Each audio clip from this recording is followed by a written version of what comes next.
Hello everyone, welcome to my YouTube channel. आज का हमारा टॉपिक है अरब लीग। ठीक है, आज हम अरब लीग के बारे में डिस्कस करेंगे। जानेंगे कि अरब लीग क्या है, इसकी स्थापना कब हुई थी, इसके सदस्य देश कौन कौन से हैं, इसका उद्देश्य क्या है और इसका महत्व क्या है। ठीक है, तो आज हम अरब लीग के बारे में बात करने वाले हैं। ठीक है, सबसे पहले तो हम ये जान लेते हैं कि अरब लीग है क्या। तो जो अरब लीग है वो एक क्षेत्रीय संगठन है। ठीक है, ये क्या है, एक अरब लीग क्या है, एक क्षेत्रीय संगठन है। ओके, इसका जो काम है, इसका जो उद्देश्य है वो ये है कि जो जो भी अरब लीग में शामिल हैं उनकी स्वतंत्रता, प्रादेशिक अखंडता और संप्रभुता की सुरक्षा की जाए। ठीक है, मिल करके अरब लीग जो है वो एक क्षेत्रीय संगठन है। इसका जो मुख्य उद्देश्य है वो है जो भी इस अरब लीग में शामिल देश हैं उनकी स्वतंत्रता, प्रादेशिक अखंडता और उनकी संप्रभुता की सुरक्षा की जाए। ठीक है, मिलकर सामूहिक रूप से, इसीलिए इसको एक क्षेत्रीय संगठन कहते हैं। ओके, अरब लीग जो है वो एक पश्चिम एशिया के देशों का संगठन है। ठीक है, कौन से देशों का संगठन है? अरब लीग जो है वो एक पश्चिम एशिया देशों का संगठन है। ठीक है, अरब लीग की जो स्थापना हुई थी वो हुई थी 22 मार्च 1945 को। ओके, आपको ये याद रखना है, अरब लीग की स्थापना कब हुई थी? 22 मार्च 1945 को। ओके, और जब इसकी स्थापना हुई थी ना, उस टाइम पर कौन कौन देश शामिल थे इसमें था मिस्र, Jordan, Iraq, Syria, Lebanon, Yemen और सऊदी अरब। ये इन छह देशों ने मिलकर अरब लीग की स्थापना की थी। ठीक है, लेकिन उस टाइम पर इसको अरब लीग का नाम नहीं दिया गया था। उस टाइम पर इसका नाम था अरब राज्यों का संघ। ठीक है, उस टाइम पर इसको अरब राज्यों का संघ का नाम दिया गया था, लेकिन बाद में इसको अरब लीग का नाम मिल गया था। ठीक है, कुछ समय बाद Libya, Sudan, Tunisia, Morocco, Algeria और कुवैत, इन्होंने भी अरब लीग की सदस्यता प्राप्त कर ली। ठीक है, पहले क्या था कि 6 देशों ने इसकी स्थापना की। वो 6 देश कौन कौन से थे? वो 6 देश थे मिस्र, Jordan, Iraq, Syria, Lebanon, Yemen और सऊदी अरब। ठीक है, लेकिन उसके बाद इसमें लीबिया जुड़ गया, सूडान जुड़ गया, ट्यूनीशिया जुड़ गया, मोरक्को, अल्जीरिया और कुवैत।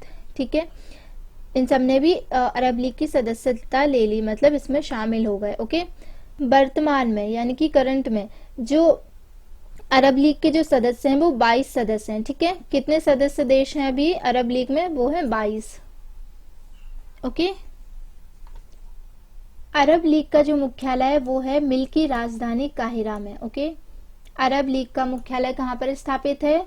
काहिरा में स्थापित है। ओके, अरब लीग का एक स्थायी सचिवालय भी है। ठीक है, इसका जो मुख्य होता है वो महासचिव होता है। इसका मुखिया जो होता है वो महासचिव होता है। ठीक है, जो कि अरब लीग का प्रबंधकीय अफसर होता है। ठीक है, यानी कि अरब लीग में जो भी प्रबंध करना होता है, अरब लीग में जो भी प्रबंध करना होता है वो सचिव करता है। ठीक है, इसका जो हेड होता है वो सचिव होता है।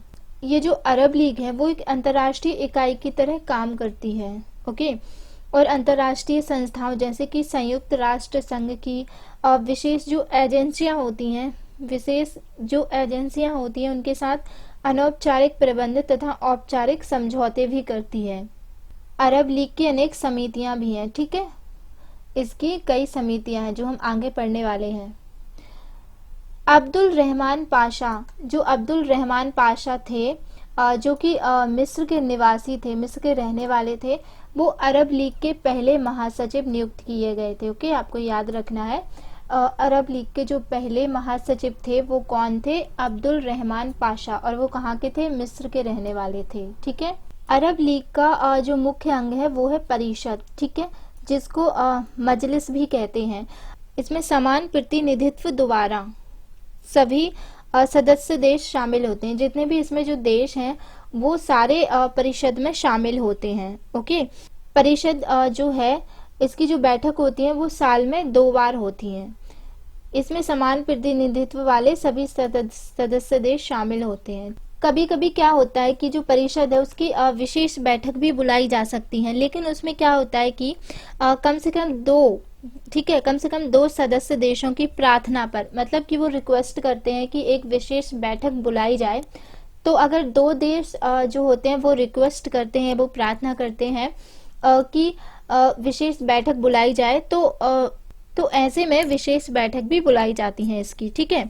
और ये जो परिषद होती है वो क्या करती है कि इसके जो सदस्य राज्य हैं उसमें बहुपक्षीय संधियों के कार्यान्वयन का निरीक्षण करती है। मतलब जो भी संधियां होती हैं उनकी देखरेख करती है, उनके बारे में ये रिपोर्ट तैयार करती है, ठीक है। और जो सदस्य देश हैं उनके बीच जो भी झगड़े होते हैं या फिर कोई मुद्दा उठता है तो उनका शांतिपूर्ण ढंग से निपटाने का प्रयास करती है ये। और ये जो परिषद है उसकी कार्यों में, उसके काम में जो सहायता करती हैं वो होती हैं, कई समितियां भी हैं इसमें जो कि परिषद की सहायता करती हैं।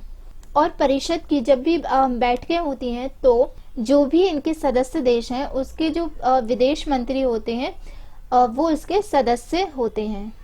तो आपको ये समझ आ गया होगा कि जो अरब लीग है वो क्या है, इसमें कौन कौन से अंग होते हैं, ठीक है। इसके जो सदस्य देश होते हैं वो कौन कौन से हैं और वर्तमान में इसके कितने सदस्य देश हैं, ये सब आपको पता चल गया होगा, ठीक है।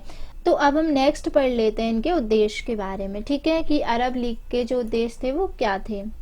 तो इसका जो मेन उद्देश्य था वो ये था कि अरब राज्यों के बीच पारस्परिक सहयोग को प्रोत्साहन देना था, ठीक है। जो भी इसके जो सदस्य देश हैं उनके बीच पारस्परिक सहयोग, मतलब एक दूसरे का साथ देना, ठीक है, ये इसका मेन उद्देश्य था, ठीक है।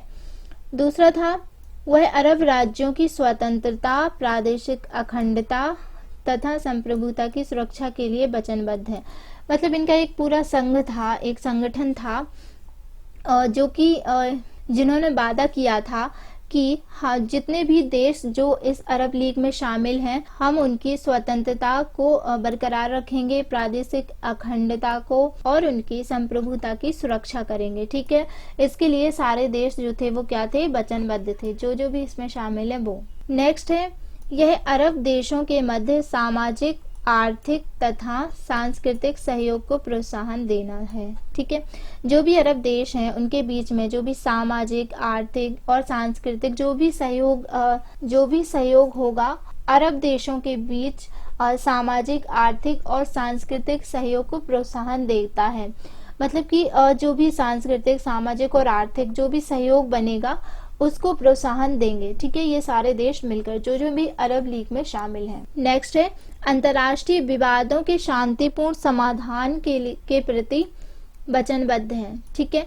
मतलब कि जो अंतर्राष्ट्रीय जो भी विवाद होंगे, इनके जो भी मुद्दा होंगे उनको क्या करेंगे, ये मिलकर के शांतिपूर्ण समाधान, यानी कि कोई युद्ध नहीं लड़ा जाएगा, कोई लड़ाई झगड़े नहीं होंगे, बल्कि शांतिपूर्ण, ठीक है, मतलब शांतिपूर्ण ढंग से इनका समाधान ढूंढने की कोशिश करेंगे। ऐसा इन्होंने प्रॉमिस किया था अरब लीग के सदस्य देशों के साथ, ठीक है। नेक्स्ट है, सदस्यों के मध्य या सदस्यों के तथा किसी तीसरे पक्ष के बीच विवादों में मध्यस्थता करना, ठीक है। इसका जो उद्देश्य था वो ये भी था कि जो भी सदस्य देश हैं, यानी कि जो भी अरब लीग में जो भी सदस्य देश शामिल हैं उनके बीच में या फिर किसी तीसरे के बीच में भी अगर विवाद हो जाता है तो ये सारे देश मिलकर क्या करेंगे, उनके बीच सुलह कराएंगे, ठीक है। मतलब कि अगर विवाद हो जाता है तो उनका जो है वो सुलह कराएंगे, ठीक है, सदस्यों के बीच, यानी कि जो अरब लीग में जो भी सदस्य देश शामिल हैं या फिर किसी तीसरे देश, ठीक है, जो इसमें शामिल नहीं है उससे भी अगर विवाद हो जाता है, ठीक है, तो ये देश सारे मिलकर क्या करेंगे, उनके बीच में सुलह कराएंगे। सीमा शुल्क, मुद्रा, कृषि, उद्योग, संचार, रेलवे, सड़क, विमानन या फिर जहाजरानी, डाक एवं तार सहित इन सब चीजों पर ये ध्यान देंगे, मिलजुल कर ये सहयोग करेंगे एक दूसरे में, ठीक है। यानी कि सीमा शुल्क है वो एक दूसरे का कम करेंगे ताकि आराम से जो है वो व्यापार कर सके हर देश, ठीक है, जो जो भी इसमें शामिल है। ये अरब लीग मुद्रा पर भी ध्यान देगा, कृषि पर, उद्योग पर, इन सब पर जो है वो जो जो भी इस संगठन में जो भी देश शामिल हैं वो एक दूसरे का इन सब में क्या करेंगे, मदद करेंगे, सहयोग करेंगे, ठीक है,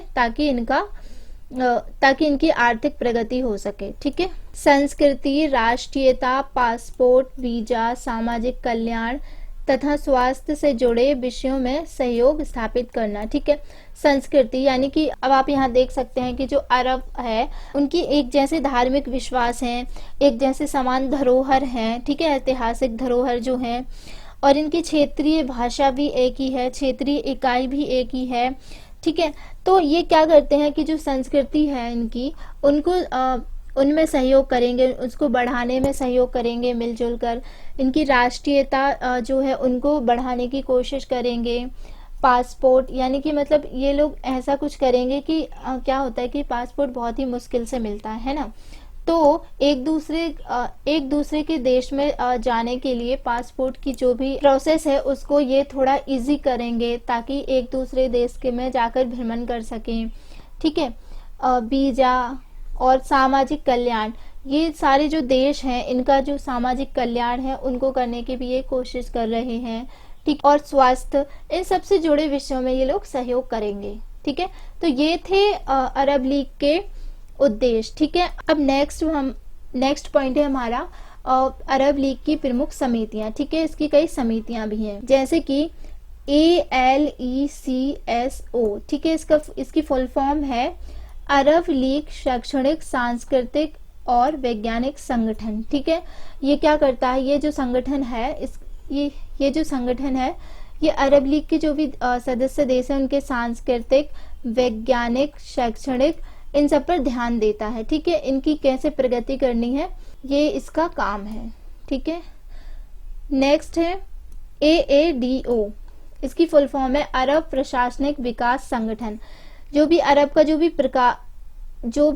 का जो प्रशासनिक है उसका विकास कैसे करना है ये इसका काम है। ठीक है, और भी कई हैं जैसे कि अपराध के विरुद्ध अरब सामाजिक सुरक्षा संगठन है। ठीक है, भी कई हैं जैसे अपराध के विरुद्ध अरब सामाजिक सुरक्षा संगठन। ठीक है, ये क्या करता है कि जो अपराध होते हैं उनके विरुद्ध ये काम करता है। ठीक है, नेक्स्ट है अरब श्रम संगठन। ठीक है, नेक्स्ट है अरब औद्योगिक विकास एवं खनन संगठन, अरब केंद्र भी है। ठीक है, अरब समुद्री परिवहन अकादमी, अरब उपग्रह संचार संगठन, जो भी उपग्रह संचार होते हैं उनसे रिलेटेड ये संगठन काम करता है। अरब आंतरिक मंत्री परिषद भी है एक, जो कि आंतरिक से रिलेटेड कार्य को संभालती है। ठीक है, तो ये सारी अरब लीग की एजेंसियां हैं। अरब लीग के कामों में ये सारी एजेंसियां हेल्प करती हैं। नेक्स्ट पॉइंट है हमारा अरब लीग की कमजोरियां। ठीक है, ये जो संगठन है इसकी कई कमजोरियां भी हैं। क्या होता है कि जो भी संगठन होता है या कुछ भी होता है उसकी कुछ खासियत भी होती है, कुछ बुराइयां भी होती हैं, कुछ कमजोरियां भी होती हैं। ठीक है, तो अरब लीग की कुछ कमजोरियां भी हैं। क्या है वो हम देख लेते हैं। ठीक है, यह अरब राज्यों के बीच स्थायी एकता स्थापित करने में असफल रही है। ठीक है, जो भी अरब जो राज्य हैं उनके बीच में जो एकता है वो स्थापित करने में ये असफल रही है। ठीक है, मतलब इसका जो उद्देश्य था वो ये था ना कि जो भी अरब देश हैं उनके बीच एकता हो, एक जैसी हो। ठीक है, सारे मिलजुल कर रहें। लेकिन क्या हुआ कि इसने कोशिश तो बहुत की है लेकिन ये जो है वो सफल नहीं हो पाया है एकता स्थापित करने में। इसने कोशिश तो बहुत की है कि ये बहुत ही मजबूत संगठन बने, इसके काफी सदस्य देश भी थे, लेकिन क्या हुआ कि ये सफल नहीं रहा, इतना ज्यादा सफल नहीं रहा। ये एक कमजोर संगठन बनकर रह गया। अरब एकता को 1978 में इजराइल मिस्र कैंप डेविड समझौते से गहरा आघात पहुंचा था। क्या हुआ था कि इसका जो उद्देश्य था वो ये था ना कि एकता स्थापित करना है सदस्य देशों के बीच। लेकिन क्या हुआ था कि एक कैंप डेविड समझौता हुआ था 1978 में इजराइल के बीच और मिस्र के बीच। इससे क्या हुआ था कि जो इसकी जो एकता है उसमें बहुत ही ज्यादा चोट लगी थी। ठीक है, कि ऐसा हुआ था ना कि जो सारे सदस्य देश हैं उनके बीच ना होकर ये सिर्फ 2 देशों के बीच हुआ था, ठीक है, इजराइल और मिस्र। तो ये देश जो थे वो अलग से हो गए थे, ठीक है। तो क्या हुआ था कि जो इसकी जो एकता है, ये एकता स्थापित नहीं कर पाया, जो 2 देश थे वो अलग हो गए। इजराइल और मिस्र ये 2 देश जो है अलग हो गए। अलग से इन्होंने एक कैंप डेविड नामक समझौता कर लिया था, ठीक है। तो इससे भी क्या हुआ था कि ये जो है वो एकता स्थापित नहीं कर पाया था। इसके जो देश थे वो अलग अलग कुछ कर रहे थे, इनमें एकता नहीं थी पूरे देशों में, जो भी इसमें शामिल हैं। तो इस वजह से भी ये एकता स्थापित करने में असफल रहा। उसके बाद इराक ने कुवैत पर आक्रमण किया और उसको पराजित कर दिया, ठीक है। इराक जो इसका सदस्य था, इसने क्या किया कि कुवैत पर आक्रमण कर दिया था, ठीक है, और कुवैत को हरा दिया था। अरब लीग अरब एकता के विशेष संदर्भ या शक्तिशाली संगठन के रूप में सिद्ध नहीं हो सकी, ठीक है। तो ये थी इसकी कमजोरियां, अरब लीग की कमजोरियां। तो चलिए अब हम मैप में जान लेते हैं कि कौन कौन से देश इसमें शामिल हैं, ठीक है। आप मैप में भी देख सकते हैं। देखिए ये सारे देश हैं, मोरक्को, अल्जीरिया, सऊदी अरबिया, ठीक है, सूडान, ये सारे जो भी देश आपको दिख रहे हैं ये सारे जो हैं वो अरब लीग में शामिल हैं, ठीक है। अब आप यहाँ भी देख सकते हैं कि जो अरब लीग के जो देश हैं वो कौन कौन से हैं, ठीक है। ये देखो, ये सारे जो देश हैं वो अरब लीग के सदस्य देश हैं, ठीक है। इनको इनका जो भाग है वो जो पाकिस्तान है, ठीक है, यहाँ पे क्या है, पाकिस्तान। यहाँ पे पाकिस्तान के जो पश्चिमी भाग में स्थित जो भी देश हैं वो सारे अरब लीग के सदस्य देश हैं, ठीक है। और अभी जो वर्तमान में इसके जो सदस्य देश हैं वो 22 सदस्य देश हैं, ठीक है, ये आपको याद रखना है। उम्मीद करती हूँ गाइस कि आपको वीडियो पसंद आई होगी। अगर आपको मेरी ये वीडियो पसंद आई हो तो प्लीज़ वीडियो को लाइक करें, शेयर करें और कमेंट करके बताएं कि आपको ये वीडियो कैसी लगी, और मेरे चैनल को सब्सक्राइब करना ना भूलें। Thanks for watching guys.